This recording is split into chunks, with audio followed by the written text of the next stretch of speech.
with a career spanning more than 30 years, first in investment banking in the City of London, and the last 10 years in investment management both in London and Singapore, I'm delighted to be committing myself to what I firmly believe to be an important milestone for Sri Lanka.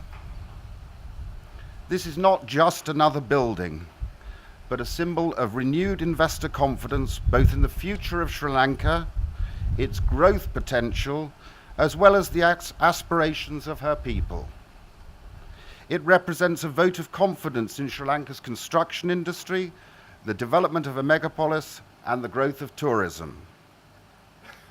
Horton Square will deliver on the objectives of the Megapolis Ministry by contributing to economic prosperity, social justice, and environmental sustainability. Economic prosperity not just through the construction phase of the project, but by delivering for the decades to come a strong business and future tax revenues, and certainly for these 2 acres, economic density. Social justice through the provision of real jobs and opportunities, environmental sustainability from the use of the latest technologies to reduce the carbon footprint. Perhaps as important as Singapore stands to testify is creating an environment for businesses and entrepreneurs to thrive in. Infrastructure, not just in terms of airports, roads, railways, and sewage systems, but residential buildings, hotels, and commercial spaces contribute to future levels of economic activity.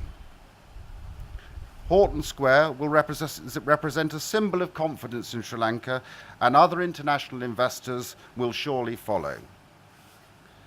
What we are going to see at this site in the very near future is not just another building. It will be an engineering marvel, demonstrating the very best in Sri Lanka's architectural ability. The building will soon be a landmark of the city of Colombo. We consider our attempt to bring such an exclusive brand as St. Regis to Colombo as a giant step forward for Sri Lankan tourism. Their participation will bring further endorsement to the capital and the country's future.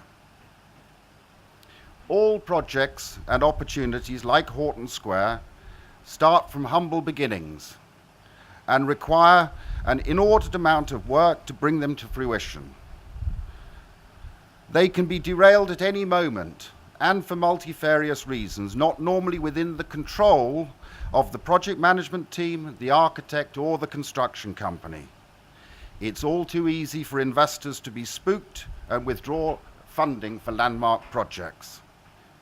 It is for this reason that we owe a debt of gratitude and thanks to the Honourable Minister, Patali Champika Ranawaka, for his tireless support for the creation and delivery of this project to the benefit of Sri Lanka.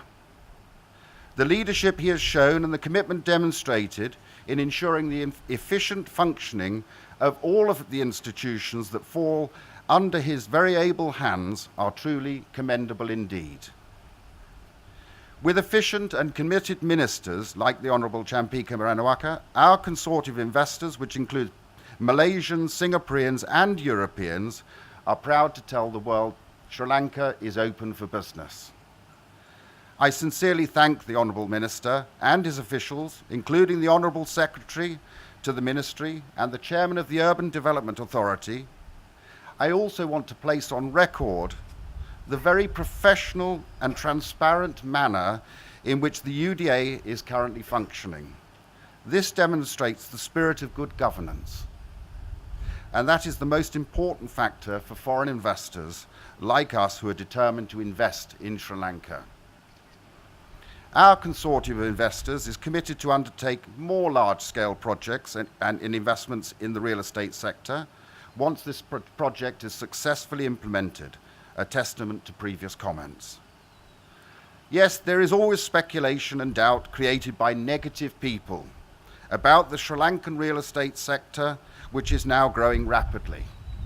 But we are not deterred by those because we think long-term and We are fully committed to Sri Lanka's growth journey, which is long overdue. As I said at the beginning, I'll keep it short. So I'm going to thank you all very much, because I know that this is the first Monday after a very long New Year's holiday, and I thank you for taking time out of your very busy days. And I'd like now to ask the Honourable Minister if he could say a few words.